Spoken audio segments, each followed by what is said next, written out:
질문을 해볼 테니까 정말 한번 솔직히 말해 보세요. 돈이 복입니까? 대답을 안 하시는 거지, 못 하시는 거지. 물질이 복입니까? 많은 목사님들이 예수님을 믿으면 복을 받는다 그렇게 얘기를 하잖아요. 사실입니까? 네, 사실일 수도 있고 그렇지 않을 수도 있어요. 그 말은 진리는 아니라는 말이에요. 여러분, 저는 목회하면서 깨달은 게 뭐냐면 물질은 은사 같아요. 하나님께서 주시는 선물이에요. 선물은 많이 받을 수도 있고 적게 받을 수도 있고, 아니 아예 안 받을 수도 있고 받을 수도 있습니다. 물질이 그런 것 같아요. 어떤 사람은 하나님께서 물질을 많이 주세요. 그러나 어떤 사람들은 적게 주십니다. 아니, 어떤 사람에게는 아예 주시지도 않는 것 같아요. 어떤 사람에게는 많이 주신단 말이에요. 그 말은 선물이라는 거죠. 중요한 것은 내게 주시는 그 은사를 내가 잘 어떻게 해야 됩니까? 관리를 해야 되는 거거든요. 관리하는 능력이 우리에게 필요한 것입니다. 제가 목회를 해보니까 네 종류의 사람이 있는 것 같아요. 부자인데 진짜 실제로 부자로 사는 사람, 제일 부러운 사람. 두 번째, 부자인데 실제로는 가난하게 사는 사람. 세 번째, 가난한데 삶에서는 부자라 부유하게 사는 사람. 네 번째, 가난한데 진짜 삶도 가난하게 사는 사람. 이 네 가지가 있는 것 같아요. 여러분, 어떤 유형의 사람입니까? 여러분, 돈이 많은 게 부자가 아닌 것 같아요. 물론 돈 많은 게 부자지만, 여러분, 돈이 아무리 많아도 그 돈을 쓰지 못한다면, 그 돈을 제대로 사용하지 못한다면 그게 무슨 부자가 되겠습니까? 정말 중요한 것은 부자답게 사는 거예요. 부유하게 사는 것입니다. 저는 여러분 모두가 부유하게 살 수 있게 되기를 주님의 이름으로 축원합니다. 그러면 어떻게 살아야지 부유하게 사는가? 오늘 이 말씀을 통해서 빌립보서를 마무리하면서 제가 두 가지를 말씀드릴 테니까 꼭 좀 여러분 마음에 담고 그렇게 한번 살아보십시오. 첫 번째, 우리가 부유하게 살려면 다른 사람을 부유하게 해야 돼요. 어떻게 된다고요? 남을 부유하게 하는 게 내가 부유하게 사는 거예요. 14절, 그러나 너희가 내 괴로움에 함께 참여하였으니 잘하였도다. 내 괴로움, 감옥에 있는 거죠. 복음으로 인해서 당하는 모든 환난을 말하는 거죠. 빌립보 교인들이 바울의 이 사정을 알고 에바브로 디도편에 헌금을 보내고 물질을 보냅니다. 그것을 바울이 너무 감사하게 여기는 거예요. 행복했어요. 그거 생각하면 눈물이 날 정도로 감사했어요. 여러분, 우리가 물질로 어떤 사람을 정말 감격하게 하고 어떤 사람을 행복하게 할 수 있다면 그 물질이 얼마나 귀한 겁니까? 내가 물질을 그렇게 많이 얻었다라는 것은 누군가가 눈물 흘릴 수도 있는 거예요. 누군가가 눈물 흘리는 그 돈을 내가 많이 얻을 수도 있다는 거예요. 그런데 그 돈을 다른 사람을 행복하게 부유하게 한다면 얼마나 나는 부자입니까? 오늘 그걸 우리에게 말씀을 하고 있는 것입니다.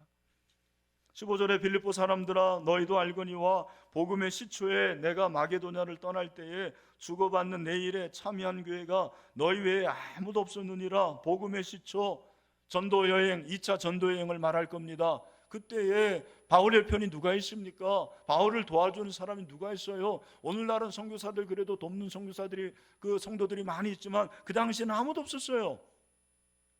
단 하나, 빌립보 교인들이 선교사 바울을 도와줬던 거예요. 얼마나 그게 감사한지. 바울이 지금 감옥에서도 두고두고 있지 않고 주고받는 내일, 이게 참 중요한 거예요. 주고받아야 돼요. 설교도 주고받아야 돼요. 제가 일방적으로 전하면 안 되고 여러분들이 그걸 받아야 돼요. 여러분, 빌립보 교회 성도들이 뭘 줬습니까? 지금 말씀드린 대로 헌금을 주고 물질을 줬습니다. 바울은 뭘 줬어요? 그들에게 말씀을 줬죠. 이게 주고받는 거죠. 이것이 너무나도 귀한 거예요.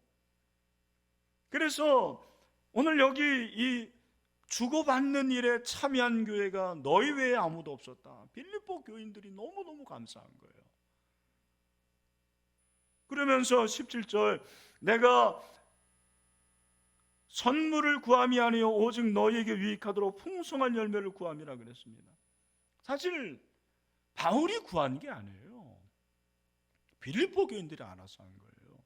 빌립보 교인들이 16절에 보니까 데살로니가에 있을 때도 너희가 한두 번 아니라 두 번이나 나의 쓸 것을 보냈다. 어떻게 그렇게 바울의 쓸 것을 알았는지. 이 쓸 것이 바로 필요죠. 여러분, 사랑은 필요를 채워주는 거예요. 내가 원하는 대로 주는 게 아니라 그 사람이 필요한 걸 주는 게 진정한 사랑이거든요. 빌립보 교인들이 그런 영적인 센스가 있었어요. 바울에게 필요한 것을 전해주고 그리고 그것을 지원을 했습니다. 바울이 너무너무 감사해서 지금 말씀을 하고 있는 것입니다.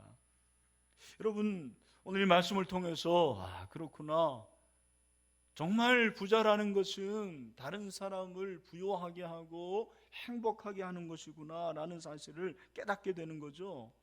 세상은 여러분, 부자가 어떤 사람이 부자입니까? 우리가 보통 부자하면 돈을 많이 벌어야지 부자라고 생각을 해요. 여러분 중에서 부자에 대해서 관심을 갖는 사람들이 있는지 모르겠어요. 사람들이 돈을 벌기를 원하지만 돈을 버는 것에 공부는 안 해요. 이 예수 믿는 사람들은요, 말로는 나는 영적으로 부유하면 됩니다. 솔직히 다 돈 좋아하거든요. 여러분 돈 좋아하잖아요. 또 부자 되기를 원하잖아요. 성경도 부자 될 것을 말씀하십니다. 우리에게 복을 주시기를 원하거든요. 여러분, 우리가 어떻게 부자가 될 수가 있습니까? 일반적으로 5가지 능력이 있다고 그러는 거예요. 부자가 되는 능력, 첫 번째는 돈을 버는 능력. 근데 그것만 있으면 안 되고, 두 번째는 어떤 능력이 있어야 되느냐? 돈을 모으는 능력이 있어야 된다는 거예요. 세 번째는 그것을 늘릴 수 있는 능력이 있어야 돼요. 그리고 네 번째가 중요한데, 유지를 할 수 있어요. 아무리 많이 모으면 뭐예요? 유지를 못하면 소용없죠. 근데 더 중요한 능력이 있는데, 5번째가 뭐냐면 돈을 쓰는 능력이에요. 벌기만 하는 게 부자가 아니에요. 벌면 뭐 합니까?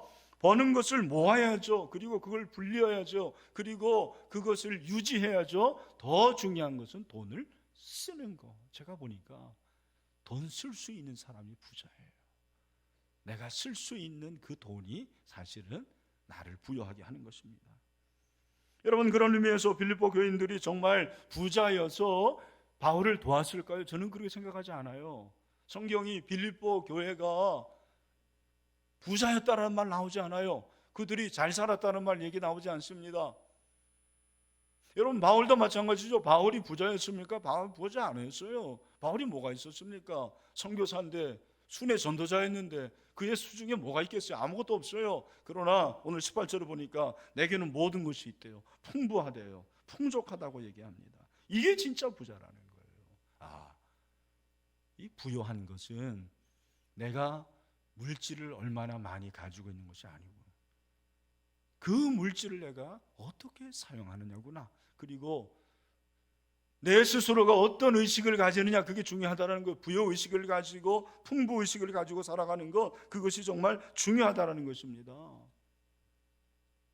그래서 여러분, 그 기부를 많이 하는 사람들 있잖아요. 그런 사람들을 연구를 해보니까 그 사람들에게 공통점이 하나 있습니다. 그게 뭐냐면, 이 사람들이 자기와 자기 가족에게는 아주 심할 정도로 절약의 원칙을 고수를 한다는 거예요.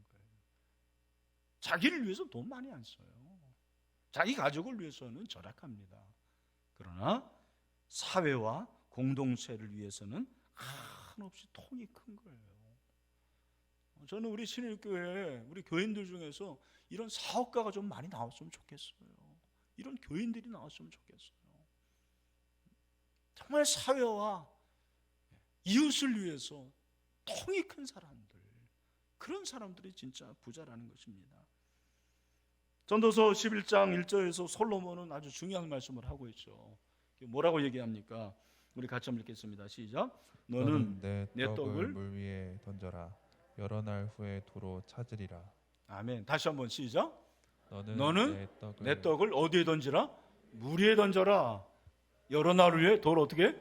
찾으라. 여러분, 이 말씀은 성경이기도 하지만 일반적으로 학자들이 말할 때는 그 당시 솔로몬 시대에 많이 알려졌던 그런 이야기라고 얘기를 해요. 팔레스타인 지방에서 알고 있었던 이야기예요. 이게 무슨 이야기입니까?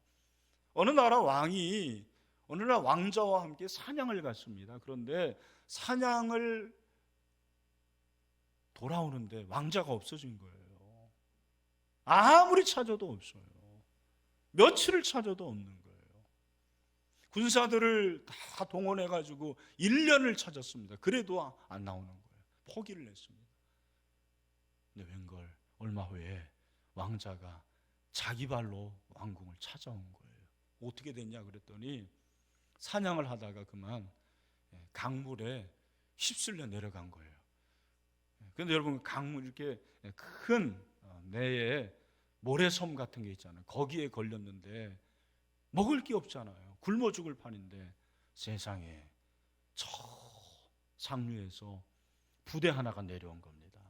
그 가죽 부대를 보니까 거기에 빵이 있는 거예요. 그래서 그 빵을 가지고 겨우 연명하고 누군가에 의해서 구조를 받아가지고 돌아온 거예요. 그 왕이 너무 신기하잖아요. 그래서 그걸 한번 알아봤습니다. 그 상류에 어떤 사람이 살고 있나 해가지고 찾아보고 수소문해 보니까 모하메드 핫산이라는 사람, 이 가죽 부대에 모하메드 핫산이라는 그 이름이 있어서 그 사람을 찾은 거예요.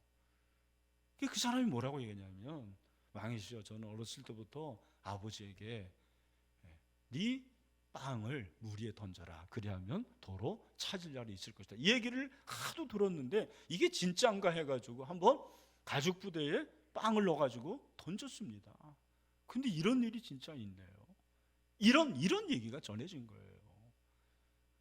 여러분, 물 위에 떡을 왜 던집니까? 그거 먹어야죠.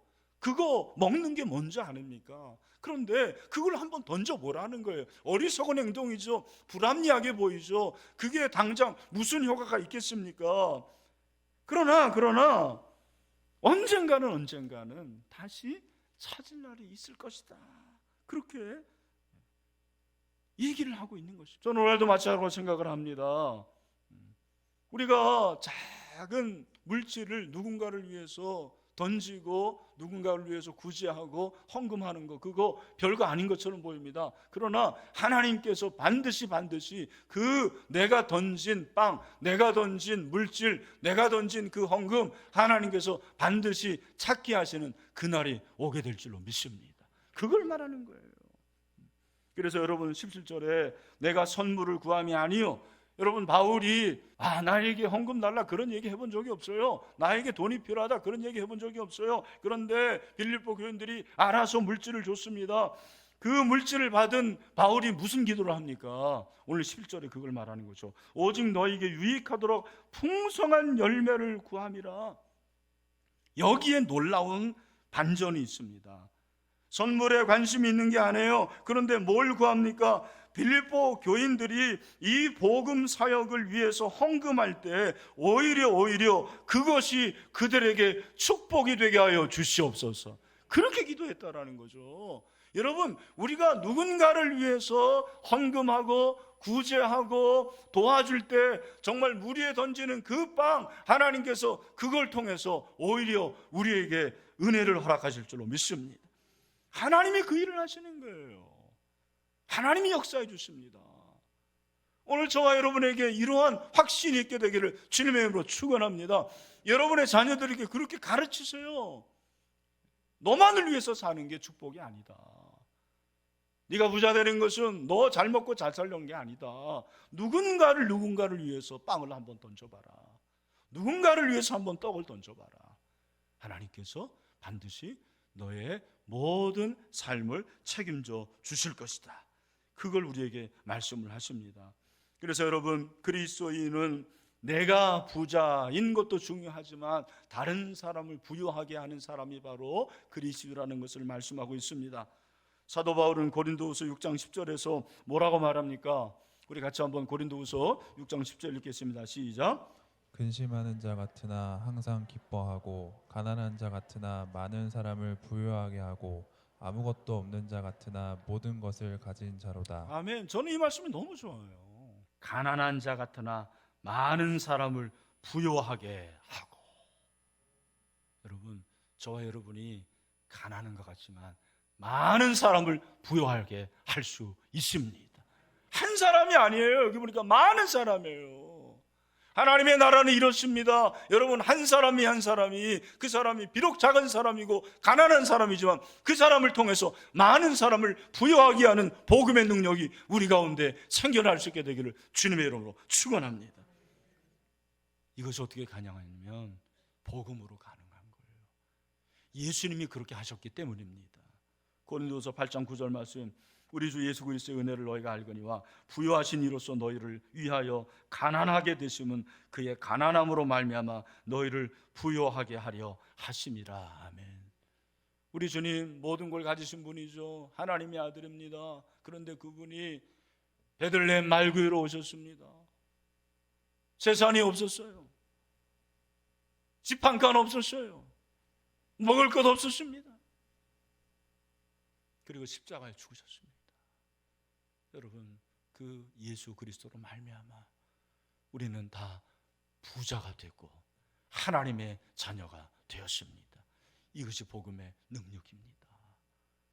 오늘 여러분 가운데 목사님 저는 아무것도 없습니다. 저는 가난합니다. 다른 사람을 부유하게 할 수 있는 능력이 없습니다라고 생각하시는 분도 있을지 모르겠습니다. 그건 세상적인 생각이에요. 여러분, 가난하지만 아무것도 없는 것 같지만 저와 여러분을 통해서 누군가가 부유하게 되는 꿈을 꿀 수 있게 되길 바랍니다. 그것이 진짜 부자입니다. 그것이 부유하게 사는 거예요. 우리 모두 그렇게 살 수 있게 되기를 주님의 이름으로 축원합니다. 또 한 가지 우리가 부유하게 사는 법은 따라합시다. 하나님을 기쁘시게 하라. 하나님을 기쁘시게 하는 거예요. 오늘 여러분 18절에 내게는 모든 것이 있고 또 풍부한지라 에바브로 디도편에 너희가 준 것을 받음으로 내가 풍족하니. 다 같이 시작. 이는 받으실 만한 향기로운 제물이요 하나님을 기쁘시게 하는 어떻게 하나님 어떻게 기쁘시게 하는 것이라. 여러분, 빌립보 교인들이 바울에게 준 그 돈이 얼마나 되겠어요? 생각해 보세요. 뭐 수백만 원, 수천만 원이겠습니까? 작은 돈이었다고요. 그 물질이 별거 아니었어요. 근데 하나님이 볼 때는 이야, 향기로운 제물이다. 구약시대를 생각해요. 구약시대에 양을 드리고 염소를 드리고 소를 드리고 비둘기 드려요. 태워드립니다. 왜 태워드는지 아십니까? 하나님이 뭘 받으시는 거예요? 향기를 받으시는 거예요. 냄새를 받으시는 거예요. 여러분, 그 불탄 냄새가 뭐가 그렇게 좋아요? 이 불탔다라는 것은 그 뭘 말하는 거예요? 그 냄새는 제사자의 마음이에요. 제사자의 중심이에요. 하나님께서 그 중심을 받으신 거예요. 향기롭다. 향기롭다. 하나님은 그걸 기쁘시게 받으신다고 그랬어요. 오늘 바울이 말하는 것이 무엇입니까? 빌립보 성도들이 바울을 도왔던 물질이 하나님께 드리는 제물이라는 거예요. 향기로운 제물이다. 하나님이 그걸 기뻐 받으신다. 그것을 예배라고 말합니다. 여러분, 우리가 다른 사람을 구제하고 도와주고 섬기는 것이 여러분 예배예요. 이렇게 드리는 예배만 예배가 아닙니다. 히브리서 13장 16절에서 그걸 우리에게 말씀하라고 있어요. 뭐라고 말합니까? 우리 히브리서 13장 16절 다 같이 읽겠습니다. 시작. 오직 선을 행함과 서로 나누어 주기를 잊지 말라. 하나님은 이 같은 제사를 기뻐하시느니라. 이 같은 뭐를 기뻐하시느니라? 제사. 여기 보니까 서로 나눠주고 선행하는 거, 이것이 제사예요. 하나님이 이거를 제사로 받으시는 거예요. 이것이 예배라는 것입니다. 여러분, 하나님께서 원하시는, 기뻐하시는 제사를 드릴 수 있는 그 사람이 진짜 부유한 사람이에요. 저와 여러분이 그런 부유한 사람이 될 수 있게 되기를 주님의 이름으로 축원합니다. 우리가 다른 사람을 부유하는 것이 왜 그렇게 중요합니까? 이것이 바로 성경이 말하는 부자의 길이기 때문에 그런 거예요. 제가 말씀드린 대로 부자 되려면 돈을 많이 벌고 그걸 불리고 그걸 더 축적하고 유지하고 쓰는 거. 그런데 성경은 부자 되는 길을 말씀할 거야, 안 할까요? 말씀해요. 예수님이 말씀하세요. 어디에서? 마태복음 6장 20절에서 말씀하고 있어요. 제가 한번 읽어보겠습니다. 잘 들으세요. 오직 너희를 위하여 보물을 하늘에 쌓아두라. 거기는 좀이나 동록이 해하지 못하며 도둑이 구멍을 뚫지도 못하고 도둑질도 못하느니라. 아멘. 여러분, 우리의 물질 재물을 어디에 쌓으라는 거예요? 하늘에 쌓으라는 거예요. 하늘에 쌓으라. 그것이 부자의 길이에요. 그것이 부자예요. 여러분, 하늘에 많이 쌓아두시길 바랍니다. 부자가 되시기를 축원합니다. 갈라디아서 6장 8절부터 10절, 자기의 육체를 위하여 심는 자는 육체로부터 썩어질 것을 거두고 성령을 위하여 심는 자는 성령으로부터 영생을 거두리라. 우리가 선을 행하되 낙심하지 말지니 포기하지 아니하면 때가 이름에 거두리라. 우리 그러므로 다 같이 읽겠습니다. 시작. 그러므로 우리는 기회 있는 대로 모든 이에게 착한 일을 하되 더욱 믿음의 가정들에게 할지니라. 아멘. 여러분, 우리가 모든 사람들에게 착한 일을 해야 되는데 우리 교회 안에 있는 불쌍한 영혼들, 참 우리 교회 안에 있는 과부들, 고아들, 가난한 자들, 그들을 우리가 도외시하면 안 된다는 거예요. 하나님이 그걸 기뻐하신대요. 여러분, 한국교회가 사실 이 일 많이 하거든요. 근데 이걸 알아주질 않아요. 우리 신일교회도 정말 하나님이 기뻐하시는 이 예배, 약한 자를 도와주고 선한 일을 하고 구제할 수 있는 그런 축복의 교회가 되기를 간절히 소원합니다. 그럴 때 하나님께서 어떤 약속을 주십니까? 19절 말씀 한번 보세요. 참 힘이 나요. 19절입니다. 시작. 나의 하나님이 그리스도 예수 안에서 영광 가운데 그 풍성한 대로 너희 모든 쓸 것을 채우시리라. 아멘. 하나님 뭐 하신대요? 채우시는데 뭐를 채우십니까? 너희 어떤 쓸 것이에요? 모든 쓸 것이에요? 모든 쓸 것이에요. 여러분, 우리가 하나님을 기쁘시게 하기만 하면, 이웃을 부여하게 하면 하나님은 저와 여러분의 모든 쓸 것을 채우시게 하시는 풍성한 하나님이십니다. 그걸 우리에게 말씀하고 있는 것입니다. 그래서 여러분, 우리에게 이런 은혜가 있게 되기를 주님의 이름으로 축원합니다. 누가복음 6장 38절에서 뭐라고 그랬어요? 우리 또 한번 읽어보죠. 시작. 주라, 그리하면 너희에게 줄 것이니 곧 후이되어 누르고 흔들어 넘치도록 하여 너희에게 안겨주리라. 그 다음에 너희가 헤아리는 그 헤아림으로 너희도 헤아림을 도로 받을 것이니라. 이 마지막 구절이 중요한 거예요. 우리가 다른 사람을 헤아리잖아요. 그러면 하나님이 우리를 헤아려 주세요. 저 사람 돈이 좀 필요하겠구나. 내가 10,000원 주면, 여러분, 하나님이 헤아리면은 10,000원만 주시겠어요? 여러분, 대통령이 금일봉 주는 거하고 제가 금일봉 주는 거는 그건 게임이 다른 거예요. 하나님이 우리를 헤아리신다면 그 헤아림이 얼마나 크고 높겠습니까? 나는 작은 거 헤아리는데 하나님께서 큰 것으로 헤아려 주시고 채워주시고 풍성하게 하실 줄로 믿습니다.